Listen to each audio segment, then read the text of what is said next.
U današnjem video radu predstavljam prvi južnokorejski stealth dron za uparivanje u letu sa novim južnokorejskim borbenim avionom KF-21 Boramae. Naime, svojevremeno sam objavio video rad o novom južnokorejskom višenamenskom borbenom avionu 4.5 generacije KF-21 Boramae, koji je prvi let imao 2023. godine i čije se uvođenje u flotu južnokorejskog ratnog vazduhoplovstva očekuje za 3 godine, a koji možete pogledati klikom na link u gornjem desnom uglu ekrana. Sada je ovaj perspektivni borbeni avion dobio nove mogućnosti sa pojavom prvog teškog stealth južnokorejskog drona Lovus, koji će biti uparen sa KF-21 Boramae po principu Man-on-Man teaming, skraćeno MUM-T, kao što su to Rusi uradili sa svojim borbenim avionom 5. generacije Su-57 i teškim stealth dronom S-70 Ohotnik. Po istom principu američka kompanija Boeing razvija projekat Loyal Wingman. Inače, uparivanje borbenog aviona i drona služi pre svega da se smanji rizik po pilota i borbeni avion, jer u zajedničkom letu stealth dron ulazi u zone zaštićene protivničkom protivvazduhoplovnom odbranom, dok pilot borbenog aviona kontroliše rad ovog drona i po potrebi deluje po protivniku sa distance. Ovaj inovativni način borbenih misija će se sve više primenjivati prvenstveno od strane ratnih vazduhoplovstava zemalja koje proizvode napredne borbene avione 4.5 i 5. generacije, jer će u svom arsenalu imati stealth borbene dronove teške kategorije, koji su naoružani za izvođenje jurišnih misija. Ovakve misije ruske vazdušno-kosmičke snage već sprovode na nebu iznad Ukrajine, a kao dokaz njihovog sprovođenja jeste i prošlogodišnje obaranje ruskog teškog stealth drona S-70 Ohotnik iznad Ukrajine. Agencija za razvoj odbrane ADD i Korean Air su 25. februara 2025. godine održali ceremoniju uvođenja prototipa radarski niskouočljive bespilotne letelice Loyal Wingman sistema Lovus u Korean Air Tech centru u Busanu. Ovaj dron je dizajniran da deluje zajedno sa pilotiranim borbenim avionima u linkom povezanom timskom sistemu aviona sa posadom i drona daljinski pilotiranim bez posade. Takođe, ovaj stealth dron je namenjen za izviđanje, elektronska dejstva i jurišne misije, sve pod kontrolom pilotirane letelice koja leti u timskoj vezi sa ovim dronom. Razvoj drona Lovus je deo projekta koji su 2021. godine pokrenule Agencija za razvoj odbrane ADD i Korean Air uz podršku administracije programa za nabavku odbrane DAPA.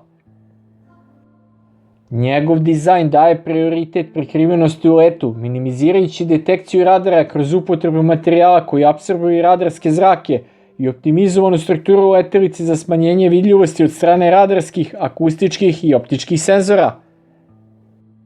Prvi let prvog južnokorejskog stealth drona je planiran do kraja ove godine, nakon čega će uslediti timski testovi bez posade, koji će se nastaviti do 2027. godine, a tokom kojih će letelica sa posadom preuzeti direktnu kontrolu nad dronom u letu. Dron Lovus je od samog početka dizajniran da radi u koordinaciji sa borbenim avionima sa posadom, posebno sa KF-21 Boramae, južnokorejskim borbenim avionom napredne 4. generacije koji je trenutno u razvoju. Ima trapezoidni trup, oštro zakošena krila, repne stabilizatore u obliku latiničnog slova V i usisnih vazduha iznad trupa koji podsjeća na američku bespilotnu letelicu XQ-58A Valkyrie. Takođe deli neke vizualne sličnosti sa Boeingovom bespilotnom letelicom MQ-28 Ghost-Bat, razvijenom za kraljevsko ratno vazduhoplovstvo. Međutim, ova nova stealth bespilotna letelica Lovus se ističe elektrooptičkim senzorom postavljenim ispod nosa, kao i planiranom integracijom radara sa aktivnim elektronskim skeniranjem i domaćeg motora. Vojna vazduhoplovstva širom sveta sve više istražuju koncepte timskog udruživanja aviona sa posadom i bespilotnih letelica, a Južna Koreja radi na primjeni ove sposobnosti u svoju flotu borbenih letelica. Očekuje se da će Lovus dopuniti određene ograničenja novog borbenog aviona KF-21 Baramaje, posebno u njegovoj početnoj konfiguraciji Blok 1, koja je prvenstveno namenjena za misije prevlasti u vazduhu i nema unutrašnji prostor za oružje. Dron bi mogao da obavlja misije vazduh-zemlja, omogućavajući KF-21 da radi na bezbednoj udaljenosti uz korišćenje raketa vazduh-vazduh i naprednih senzora. Ovaj operativni pristup bi smanjio elektronski odraz aviona sa posadom i poboljšao njegovo preživljavanje u rizičnim borbenim misijama. Iako je prvenstveno razvijen za dopunu borbenog aviona KF-21, dron Lovus bi takođe mogao da se integriše sa borbeno-trenažnim avionom FA-50 koji proizvodi Korean Aerospace Industry i koji se već izvozi u nekoliko zemalja sveta. Završetkom projekta stealth drona namenjenog za podršku pilotiranim avionima Lovus, Južna Koreja bi mogla da poveća privlačnost školskog borbenog aviona FA-50 na međunarodnom tržištu i ojača svoju poziciju u budućoj mrežno-centričnoj borbi. Ovaj projekat je u skladu sa širom strategijom Južne Koreje za unapređenje njenih vazduhoplovnih sposobnosti.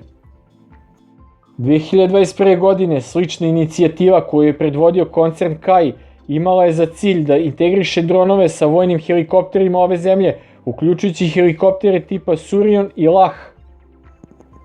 2023. godine južnokorejska vojska je uspostavila namensku komandu za operacije bespilotnih letelica kako bi poboljšala sposobnost izviđanja, jurišne zadatke po ciljima na zemlji i elektronskog ratovanja kao odgovore na sve prisutnije asimetrične pretnje. Razvoj stealth drona Lovus predstavlja korak u evoluciji vazdušnih borbenih sposobnosti Južne Koreje. Njegova integracija sa borbenim avionom KF-21 mogla bi da obezbedi stratešku prednost u budućim sukobima, a istovremeno bi služili kao opcija za izvoz za zemlje koje žele da modernizuju svoje vazduhoplovstvo pomoću sistema za udruživanje sa letelicama sa posadom i bespilotnim letelicama nove generacije. Brzi napredak projekta sugeriše potencijalno usvajanje ove tehnologije od strane drugih vazduhoplovnih snaga, čime bi se Južna Koreja dalje etablirala kao ključni igrač na globalnom tržištu vojnih vazduhoplova. Očigledno je da smo svedoci ubrzanja u sve većoj trci u opremanju najsavremenijih vojnih vazduhoplovstva u svetu, novim sredstvima koje omogućavaju nov način borbe u vazduhu, a u toj sferi su ruske vazdušno-kosmičke snage pioniri, pogotovo u borbenoj primjeni takvih tehnologija.